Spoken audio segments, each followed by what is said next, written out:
बोलो सतगुरुदेव भगवान की जय। मेरे प्रिय आत्मा, आप सबके हृदय में बैठे उस परमात्मा को मेरा कोटि कोटि प्रणाम। सतगुरुदाता की जय।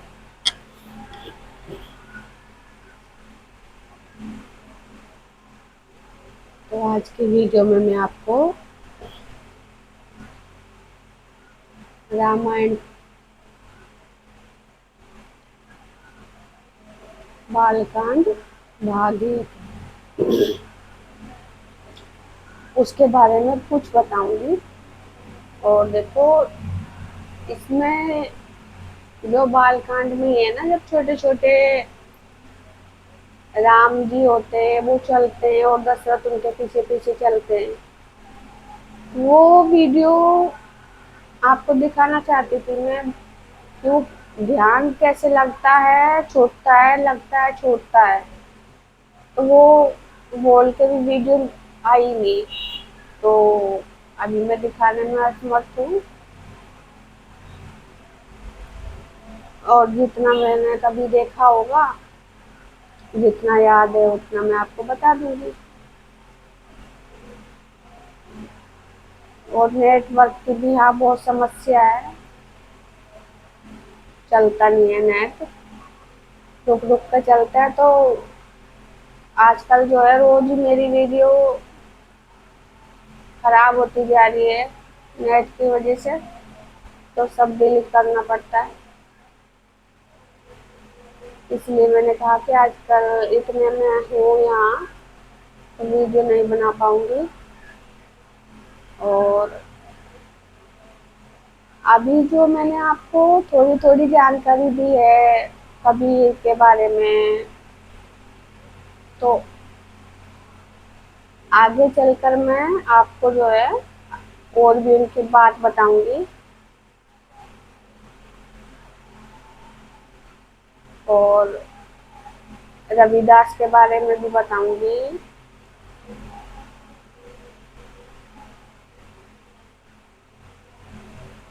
रविदास और कबीरदास,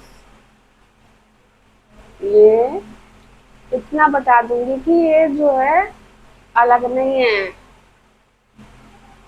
एक ही है। आगे इनकी जो कहानियां चलेगी, उसे दिखाकर मैं जो है आपको बताऊंगी।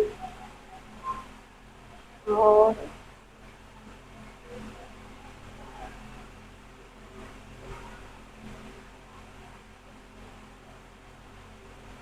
तुलसीदास जी के बारे में भी बताऊंगी।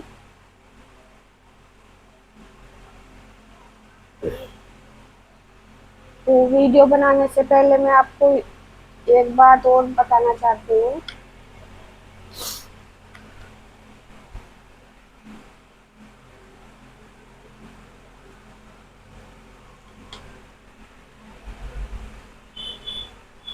कि जैसे आजकल संत रामपाल जी जो है,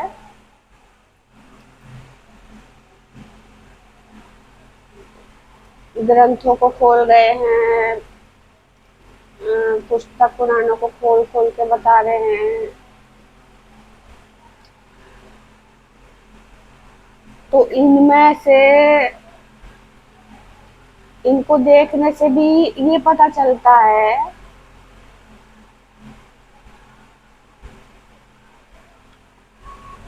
कि आपको किसकी खोज करनी चाहिए, अंदर या बाहर। और देवी देवता जितनी भी कहानियों में आते हैं, उनकी सच्चाई का पता चलता है। पुराणों की सच्चाई सामने खुल के आ रही है, सब कुछ सामने आ रहा है, समझना है बस। और समझने के लिए एक मैं आपको बहुत ही आसान तरीका बताती हूँ, उससे आपकी जो है सारी गुत्थियां सुलझ जाएगी, ज्यादा उलझने की जरूरत नहीं है। तो ये मैं आपको पहले भी वीडियो में बता चुकी हूँ, जैसे बहस होती है अ, राम की, कृष्ण की,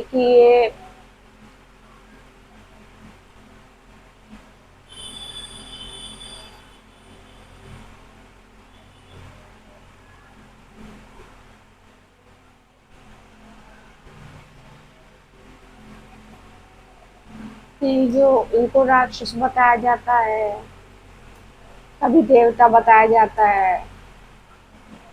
तो इनको समझने का सीधा तरीका है, एक सिक्के के दो पहलू, एक प्रकृति में बहने वाला और एक परमात्मा में। जो प्रकृति में बहेगा वो राक्षस रूपी, और जो इस वीर्य को प्रकृति में ले जाएगा वो राक्षस रूपी। जो इस वीर्य को ऊपर चढ़ाएगा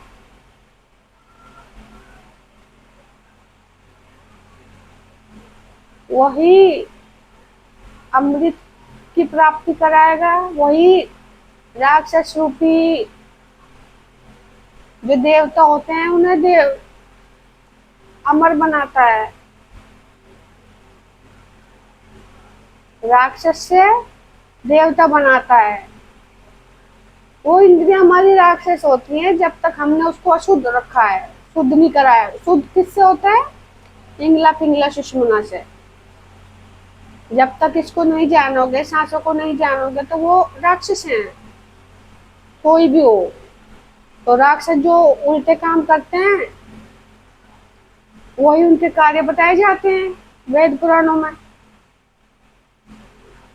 अब जब इनको शुद्ध कर लेंगे, नीचे की बहने की वजह से बजाय ऊपर की ओर चढ़ाएंगे से, तो वही देवता बन जाते हैं, वही अमर हो जाते हैं, वही अमृत प्राप्त कराते हैं। वही अमृत होता है। पहला विष होता है, एक ही चीज, विष भी वही है और अमृत भी वही है, चाहे इसको विष बना लो चाहे अमृत बना लो। तो जैसे भी ये कहानियां खोली जा रही हैं आजकल, चाहे वो तुलसी की हो, चाहे वो किसी भी चीज की हो, नीचे की ओर बहाने से उनकी वही होगी राक्षस प्रवृत्ति।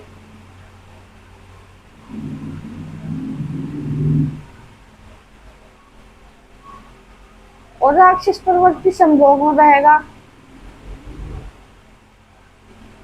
तो जो हमने इसको विपरीत चढ़ा लिया तो वही देवता बन जाते हैं। हर देवी देवता जिसकी भी स्टोरी है वो, उसके दोनों रूप को देख लो तो इन कहानियों की गुत्थी सुलझ जाएगी। तो एक बाहर की ओर बहने को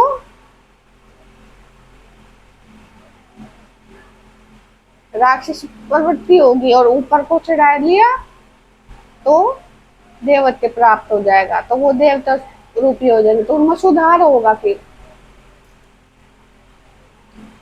तो किसी की भी कहानी है जिसको राक्षसों जैसा बर्ताव दिखाते हैं देवी देवताओं को, कुछ भी है वो, तो जब तक वो अशुद्ध है तब तक वो ऐसे उनके पुराणों में कर्म दिखाए जाते हैं, लेकिन वो शुद्ध करने पड़ते हैं।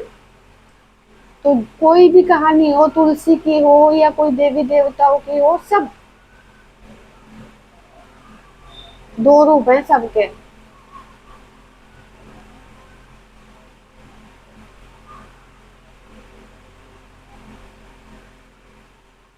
शुक्राचार्य की हो, काकभूषणी की हो, किसी भी किसी की भी कहानी हो, सबके दो रूप मिलेंगे, अशुद्ध और शुद्ध।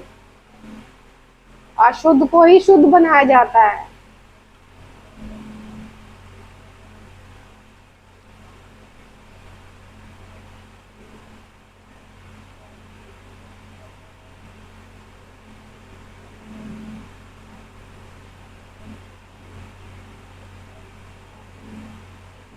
कोई अशुद्ध जल है, आग, आग में आप उसको बर्तन में घेर के पकाओगे और नीचे से अग्नि जलेगी तो जो अशुद्ध उसके कीटाणु है वो मर जाएंगे, उस जल को छान के फिर वो शुद्ध हो जाता है। इसी तरह हमारी अग्नि जलती है, ये वासना रूपी, वासना में अग्नि होती है ना, तो उसको जगाना पड़ता है उसी सांसों के जरिए। तो फिर वही अग्नि शुद्ध करती है उसको इंगला पिंगला सुषुम्ना के द्वारा। तो वही जो देवता उल्टी तरफ बहते थे, राक्षस रूपी हो गए थे, वही फिर देवता बनते हैं, वही अमर होते हैं। इसलिए उनका जीवन मरण दिखाया जाता है कि जीवन मरण के चक्र में है। लेकिन अमरता भी तो दिखाते हैं कि देवताओं को अमृत पिलाया गया था, इस बात को भी ना भूलो। देवताओं ने समुद्र मंथन से जो अमृत निकला था वो देवताओं को पिलाया था कि नहीं पिलाया था? विष्णु ने। तो जिसने अमृत पी लिया वो तो अमर हो जाता है ना। अब पुराणों की कहानियों में देखो आज भी अमरता है कि नहीं है। एक राक्षस ने भी पिया था, वो राहु केतु बने थे वो, जिनके ग्रहण लगते हैं। तो जब अमृत पी के उनको अमर दिखा रखा है तो जीवन मरण के चक्कर में कहाँ है फिर वो? जीवन मरण के चक्कर में तब तक है जब तक वो अशुद्ध है, जब तक उनको अमृत नहीं मिला। देवी देवता तो सब, इंद्रियां सबके अंदर है ना, तुलसी भी सबके अंदर है। तो जब तक वो शुद्ध नहीं है तो वो जीवन मरण के चक्कर में ही है।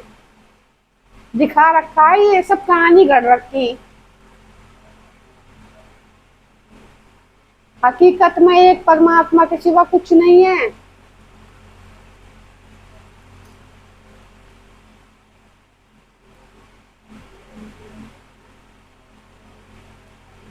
इन सब के पीछे सत्ता उसी की है, उसी की शक्ति है, सब में वही है, सबको चलाने वाला, उससे सब चलते हैं। तो किसी को यमराज बना दिया, किसी को शिव बना दिया, किसी को ब्रह्मा बना दिया, किसी को विष्णु बना दिया, सब उसकी सत्ता है, उसके सिवा कोई नहीं है।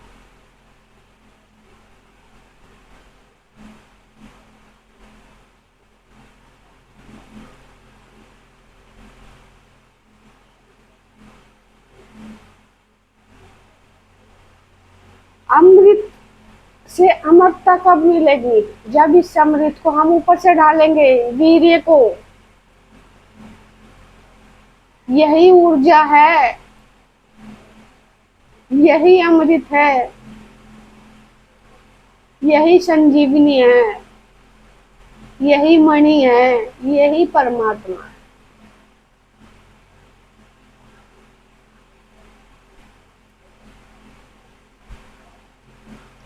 तो प्रकृति में बहा दिया, उल्टी तरफ बहा दिया, तो यही राक्षस।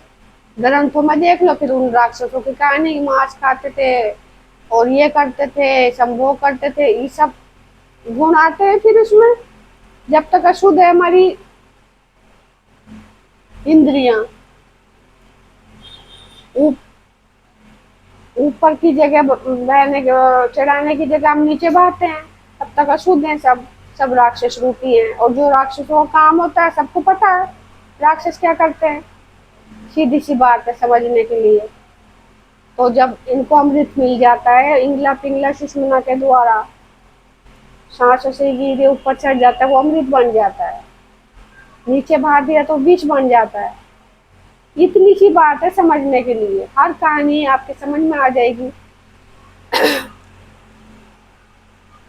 तो वही उनकी जो पोथी पुराने खुलती हैं, खोल रहे हैं, जो भी कह रहे हैं समझने के लिए बस यही है कि नंदी के दो सिंह, शिवलिंग के दो रूप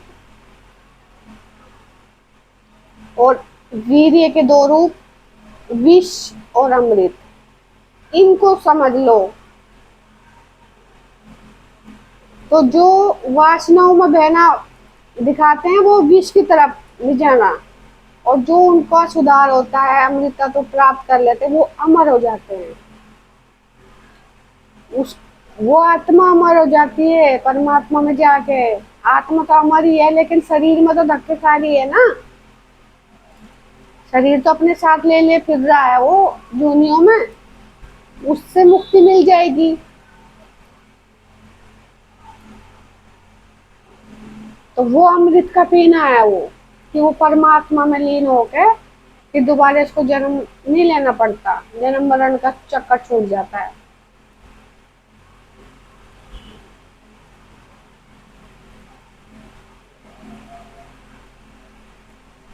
और अभी मैंने आपको जितनी भी बाद में बताने को कहा है ना, तो वो भी मैं बताऊंगी। पारसमणि के बारे में भी बताऊंगी, सब बताऊंगी। तो जो ये जो आजकल किताबें खुल रही हैं, ग्रंथ खुल रहे हैं, पुराण खुल रहे हैं, अच्छा है। क्योंकि मेरे पास तो खोलने के लिए कुछ है नहीं, मेरे पास कोई पुराण पुस्तकों की सुविधा नहीं है, लेकिन जो उनमें लिखा है मैंने आपको समझने के लिए सिर्फ ये रास्ता बताया है। बाकी कुछ जानने की जरूरत नहीं है, इन दो रूपों को समझ लो बस।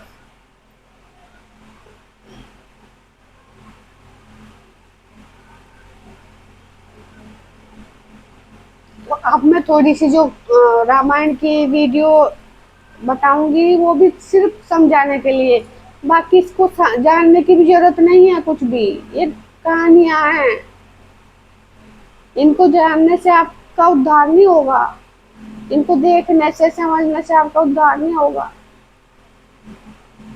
किसी भी पुस्तक कहानियों में पढ़ने की जरूरत नहीं है, सिर्फ ध्यान को समझो और ध्यान में डूब जाओ, परमात्मा वहीं मिलेंगे। जहाँ तुम हो वहीं परमात्मा मिल जाएंगे।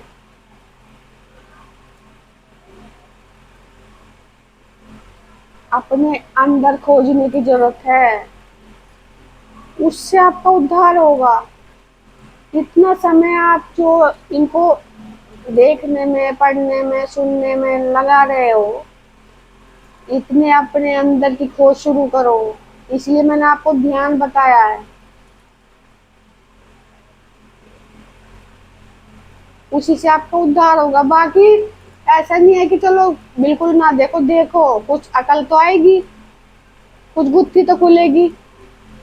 तो वो एक तरीके से अच्छा ही काम कर रहे हैं। कि जो लोग बाहर भटक रहे हैं भगवान को ढूंढने में, मूर्तियों में फंसे पड़े हैं, वहां से तो बाहर निकलेंगे, थोड़ा कुछ समझ में तो आएगा। तो एक तरीके से वो अच्छा ही काम है। बस जानने की मैंने आपको तरकीब बता दी है, और कुछ जानने की जरूरत नहीं है। जो उनके बारे में उल्टा दिखाते हैं तो वो राक्षस रूपी, और जो उनको अच्छे उसमें दिखाते हैं वो देवता रूपी। उसका परिवर्तन हो जाता है देवता में, इंद्रियों का परिवर्तन हो जाता है। पहले वो राक्षस रूपी होती है, फिर वो देवता रूपी हो जाती है श्वासों के हवन से। हवन में क्या हो जाता है, सब स्वाहा, हमारी जो गंदी वृत्तियां हैं अशुद्ध, वो शुद्ध हो जाती हैं। अग्नि में जो भी डालते शुद्ध हो जाता है ना। तो यज्ञ में क्या जलती है, अग्नि। अग्नि में सब कुछ क्या हो जाता है, स्वाहा। बस इतनी सी बात ही तो है समझने के लिए। विष और अमृत, इस दोनों को समझ लो बस। एक चीज एक ही है, वीर्य एक है, लेकिन इसके दो रूप हैं। विष, यही विष है, और यही अमृत बनता है।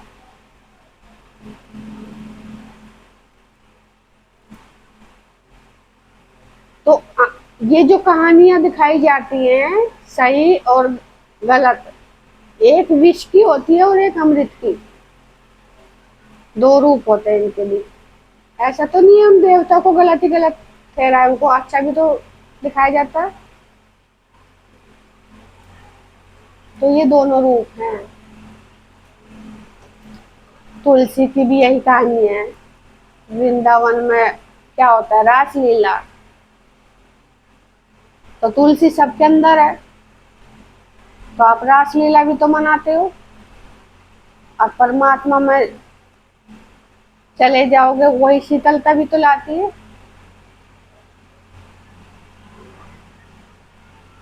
वही आपको शीतल करती है। इसीलिए जो विभीषण थे, जब हनुमान वहां गए थे, तो उनके कमरे की जो बाहर छत पे से जा रहे थे वो हनुमान जी, तो उनको क्या दिखा, तुलसी का पौधा। तुलसी के पौधे से जान लिया था कि ये राम भक्त हैं। कैसे जान लिया था, जब तुलसी सारे उल्टे काम करती है, वैश्य दिखा रखी है इनमें, यो संत रामपाल जी के जो शिष्य है उनकी वो बोलते हैं, वासनाओं में बहना दिखाते हैं। तो वो विभीषण के वहां पे क्यों दिखा हो तुलसी का पौधा, और उससे फिर हनुमान को पता लगा कि ये कोई राम भक्त है, तो वहां ब्राह्मण का रूप धर के जाते हैं वो। अहिल्या के अहिल्या जो पत्थर बन गई थी, उस पत्थर के पीछे तुलसी का पेड़ क्यों दिखाते हैं?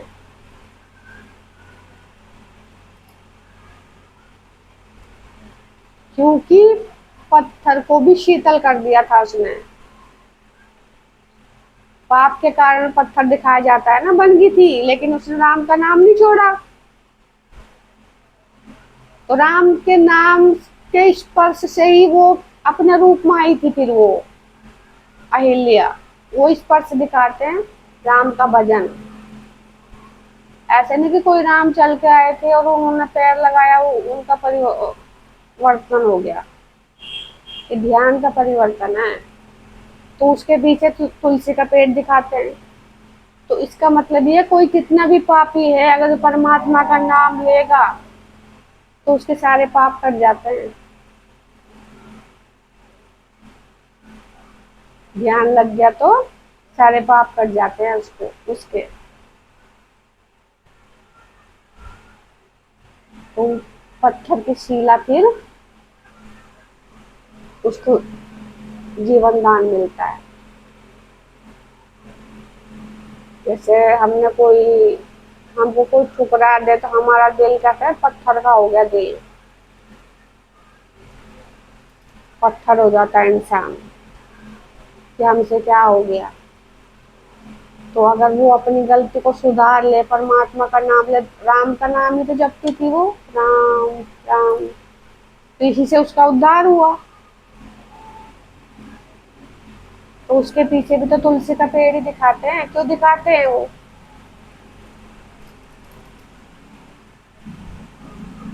और जब इंद्र जो है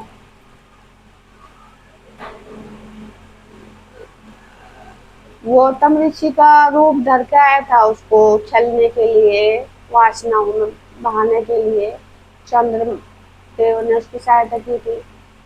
तब भी तो तुलसी उसके पास ही होगी।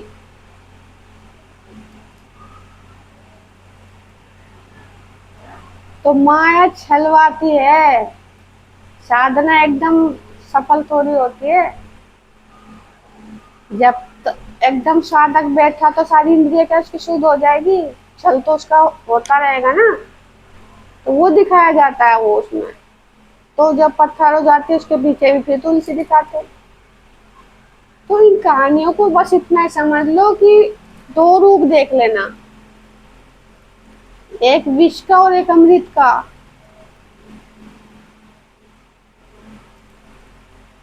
विष वासनाओं में बहना वैश्यवर्ती, और शुद्ध परमात्मा में जाने वाला, अमृत तत्व को प्राप्त करवाने वाला, अमर करने वाला। बस ये दो रूप को देख लेना, हर कहानी आपकी सुलझ जाएगी। सब कहानियों को जानने की कोई जरूरत नहीं है। इस बात को समझ लो, बाकी सब कुछ समझ में आ जाएगा आपको।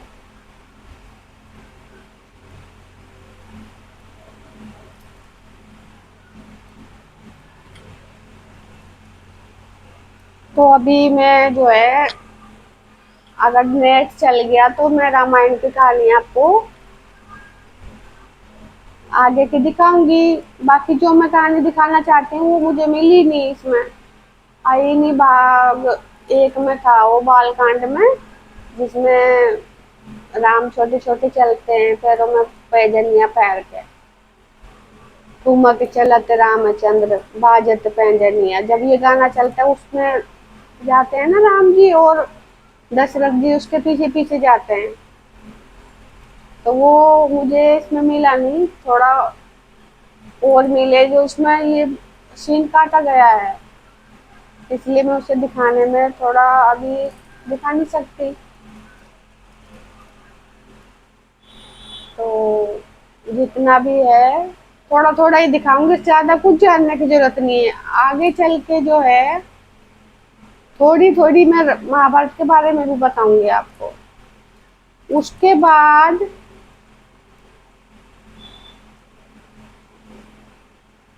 ये जो हिंदू मुसलमान की आपसी मतभेद चल रहे हैं, इनको सुलझाना जरूरी है।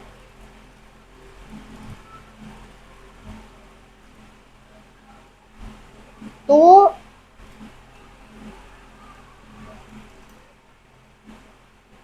कुरान क्या कह रही है, और गीता और पुराण और वेद क्या कह रहे हैं, इनको थोड़ा थोड़ा सुलझाना है, और कुछ जानने की जरूरत नहीं है। तो मैं यही चाहती हूँ कि मुसलमानों के भी समझ में आए,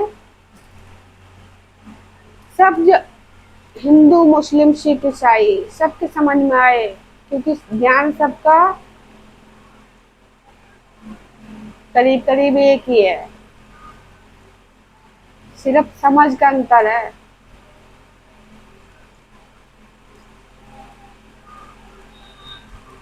तो इसे मैं आपको थोड़ा थोड़ा करके खोलूंगी।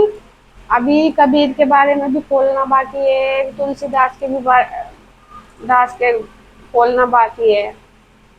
तो थोड़ा थोड़ा, क्योंकि इन पुरानी कहानियों में घुसने की कोई जरूरत नहीं है। अब जो जरूरी है मैं आपको वो बताऊंगी, उसके बाद टाइम रहा तो महाभारत के बारे में भी बताया जाएगा आपको, और नहीं भी बताया गया तो आप उस बात की टेंशन ना लेना, क्योंकि कुछ जानने की जरूरत नहीं है।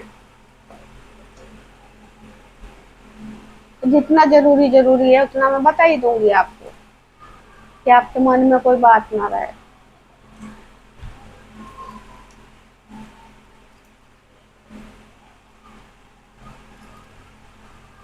तो अभी मैं आपको थोड़ी सी कहानी दिखाती हूँ। अब जैसे दशरथ के 4 पुत्र हुए और उनका जो है नामकरण रखा गया। तो नामकरण रखने में तीनों रानियों का कितना प्रेम दिखा रखा है ना, कि बड़ी रानी छोटी रानी के पुत्र के बारे में पूछ रही है, छोटी बीच की रानी के बारे में पूछ रही है, एक दूसरे का पूछ रहे हैं, अपने का नहीं पूछा। तो वो प्रेम दिखा रखा है, प्रेम से तो परमात्मा प्रकट होते हैं, प्रेम से तो ध्यान प्रकट होता है।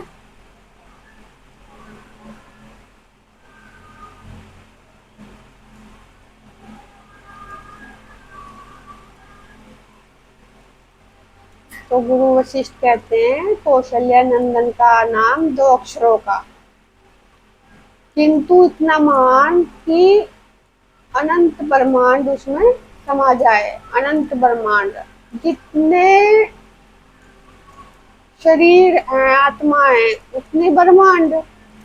मेरे शरीर का ब्रह्मांड मेरे साथ है, आपके शरीर का ब्रह्मांड आपके साथ है। आपका ब्रह्मांड मुझे नहीं दिखेगा और मेरा ब्रह्मांड आपको नहीं दिखेगा, तो जितनी आत्मा इतनी ब्रह्मांड, तो उसमें समा जाए। जब ध्यान के द्वारा जाएंगे तो ये आत्मा परमात्मा में समा जाती है। वो होता है समाना, ब्रह्मांड, अनंत ब्रह्मांड उसमें समा जाए। जब शरीर नहीं मिलेगा तो वो सारा ब्रह्मांड जो है हमारा उसी में समा जाएगा। हमारे शरीर का वही ब्रह्मांड का समाना है, आत्मा का परमात्मा में समाना, बूंद का सागर में समाना। तो जब बूंद सागर में मिल जाती है तो उसको कोई अलग नहीं निकाल सकता, वो सागर हो जाती है। तो जो आत्मा परमात्मा में चलेगी, अपने परम पिता परमात्मा की हो गई, वो परमात्मा बन जाती है।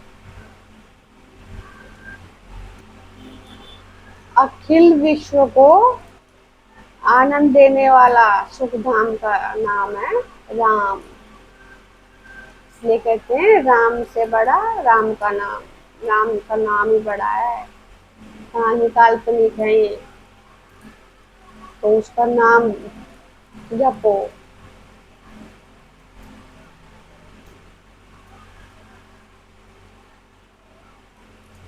त्याग मूर्ति भरत को कहा गया है, तो त्याग शुरू हो जाता है फिर। भरत को त्याग मूर्ति, धर्म स्वरूप, जगत का पालन पोषण करने वाला। कैकेयी कुमार भरत के नाम से विख्यात होंगे।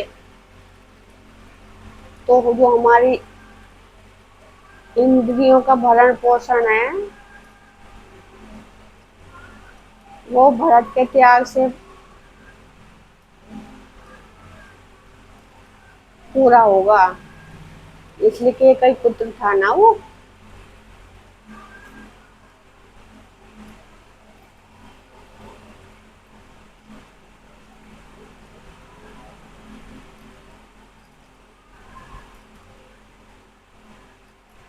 और लक्ष्मण समस्त गुणों से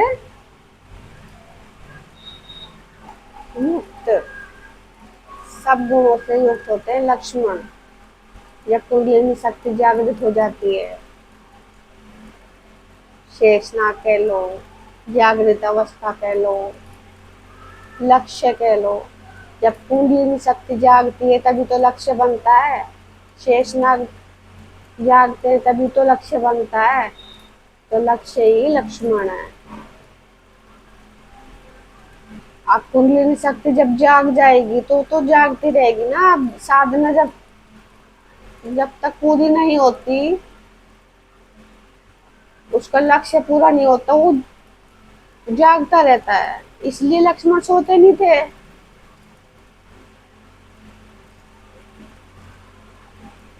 तो कुंडलिनी शक्ति को जगाना पड़ता है, वही उसे जागृत अवस्था कही जाती है। फिर लक्ष्य तभी तो बनता है।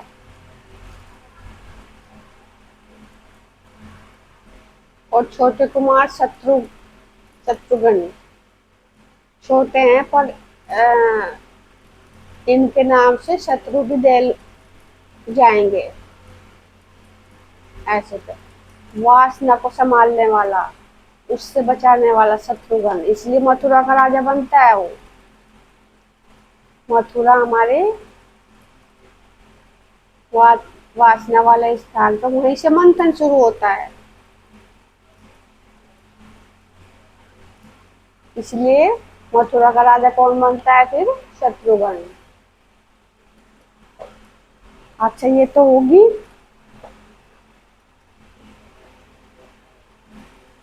राम की और भरत के नाम की, भरत शत्रुघ्न लक्ष्मण के नाम का।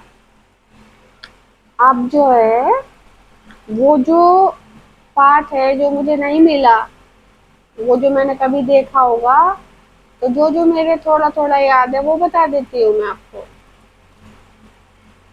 जब छोटे थे राम जी, छोटे छोटे से दिखा रखे, और शिव और पार्वती भी उनको देखते हैं और उनको उनका जो है आनंद उठाते हैं।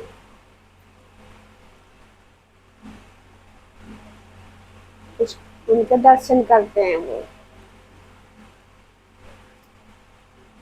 तो जैसे राम जी चलते हैं, दौड़ते हैं और पीछे पीछे दशरथ खिलाते हैं उनको। जब साधना शुरू होती है तो इंद्रियां पीछे पीछे भागती है साधक के। अब देखो साधना तो इसकी पहले से, जन्म होने से पहले दिखा रखी है ना। अब साधना के रूप अलग अलग दिखा देते हैं, यही तो फंसता है इंसान। अब वो साधना चाहे राम की दिखा लो, चाहे सीता की दिखा लो, या किसी की और की दिखा लो, इससे कोई फर्क नहीं पड़ता, है साधना। तो यही उलझ जाता है कि साधना है किसकी।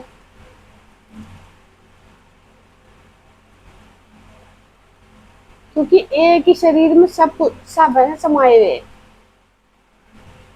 तीनों रानी, तामसिक, राजसिक, सात्विक, दशरथ, सब एक ही साधक की तो साधना है। तो किसी को भी लगा लो, साधना है। पर तो दशरथ उनके पीछे पीछे जाते हैं, तो राम कभी गिरते हैं फिर उठते हैं, गिरते हैं फिर उठते हैं, और पैरों में पैजनियां बजती है उनकी। तो वो गिरना उठना क्या है? जब साधक साधना शुरू करता है, उसकी इंद्रिया उसका पीछा करती है, तो वो फिर गिर जाता है, फिर उठता है, फिर गिर जाता है, फिर उठता है, भागता है। यानी कि इंद्रियों के वश में भी आता है और ध्यान भी करता है। इसलिए दशरथ उनके पीछे पीछे होते हैं, और तीनों रानियां भी वहां खड़ी होकर उनका आनंद उठाती हैं। वो दिखाया जाता है। फिर ज्यादा मेरे को ध्यान नहीं है। उसके बाद फिर उनको खिलौने के रूप में दिखाया जाता है। उनके उनके लिए क्या खिलौना लाते हैं? सोने का घोड़ा, चांदी का हाथी। सोने का घोड़ा, चांदी का हाथी। घोड़ा और हाथी दोनों वासनाओं के रूप हैं, थोड़ा परिवर्तन है इनमें।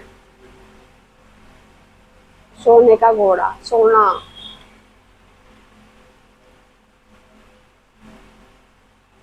वासना में, अग्नि में तपन, सूर्य में तपन, और चंद्रमा उसमें ढलता है ना, फिर चंद्र रूप हो जाता है।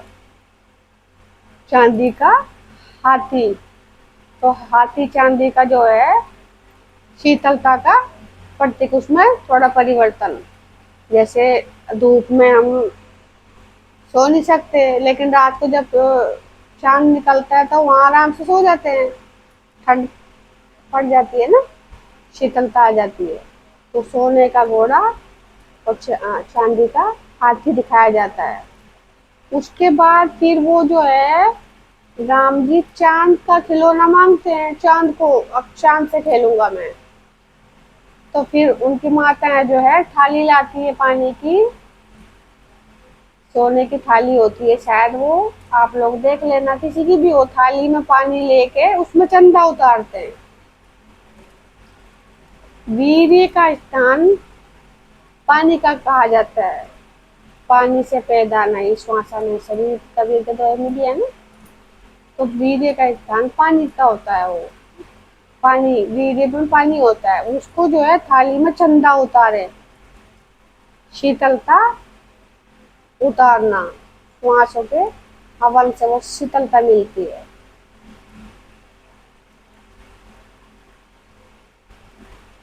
अच्छा, आप लोग ये मत समझना, तो जो पैंजनियां बजती है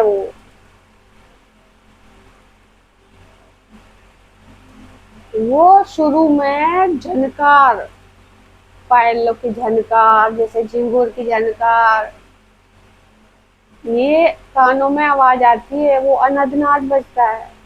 अच्छा, आप लोग ये मत समझना कि जैसे बाल रूप दिखा रखा है राम जी का, कभी कृष्ण का, तो ये बाल रूप में अगर मैं वासना के ऊपर मैं आपको बताती हूँ, तो आप ये सोचोगे इतने छोटे बच्चे जो है वासना में कैसे चले जाएंगे। अरे वो साधना का रूप दिखा रखा है बच्चे का, वो बच्चा नहीं है। एक साधक की कहानी है, और ये साधक के अंदर की घटना है। उस साधक के अंदर प्रकट हुए परमात्मा। बाल रूप उनका यह है कि पहली श्रेणी में है वो, तो बाल रूप ही तो होगा उनका। 4 श्रेणी पार करके फिर उनको युवा दिखाते हैं, परिवर्तन होते होते दिखाते हैं। तो ये एक साधक के अंदर की घटना है, ना कि उस राम की, ना वो कृष्ण की। ये साधक के अंदर की घटना है। एक साधक साधना कर रहा है तो उसके अंदर की घटना है, उसी के अंदर ही तो प्रकट होते हैं।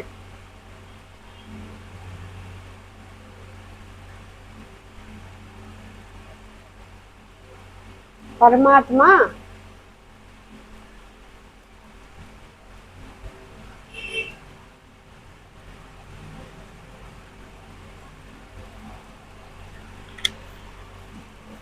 तो वो एक साधक है। इस साधक के अंदर की घटनाएं सब।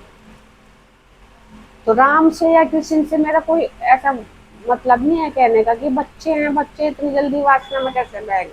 लेकिन ये साधना, साधना है। ये जो कहानी है साधनाओं की तो कहानी है। तो जब साधना शुरू होगी तो उसमें जो प्रकट है परमात्मा बच्चे का रूप ही तो दिखाएंगे इसमें। लेकिन जो साधक साधना कर रहा है वो तो बच्चा नहीं है ना।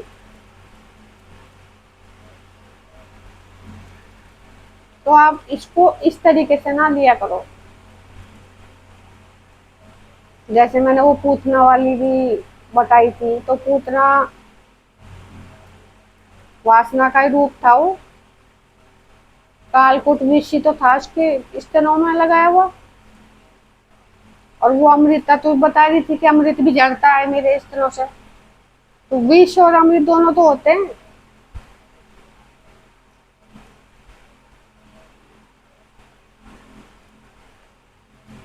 इस वीर्य को विष बना लो या अमृत बना लो, एक साधक के हाथ में तो होता है। तो ये कृष्ण की कहानी या राम की कहानी नहीं है, ये एक साधक के अंदर की घटना है, साधना की कहानी है।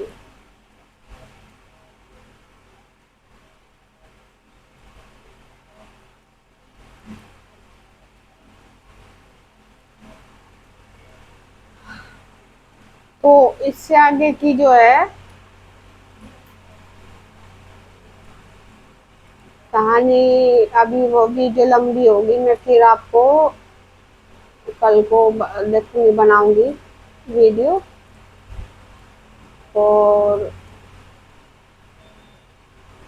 थाली में चंदा का उतारना जो है, शीतलता, चांद खिलौना मांगता है ना वो। तो ये सब साधना के रूप हैं। तो इस वीडियो में इतना ही। तब तक के लिए मेरी राम राम। सतगुरु दाता तेरी जय। जिस जिसके बारे में भी मैंने बताया है वो सब बताऊंगी मैं, मेरे ध्यान सब आएगा और मैं बताऊंगी सब। जिसको मैंने कहा कि बाद में बताऊंगी वो सब बताऊंगी। तब तक के लिए मेरी राम राम।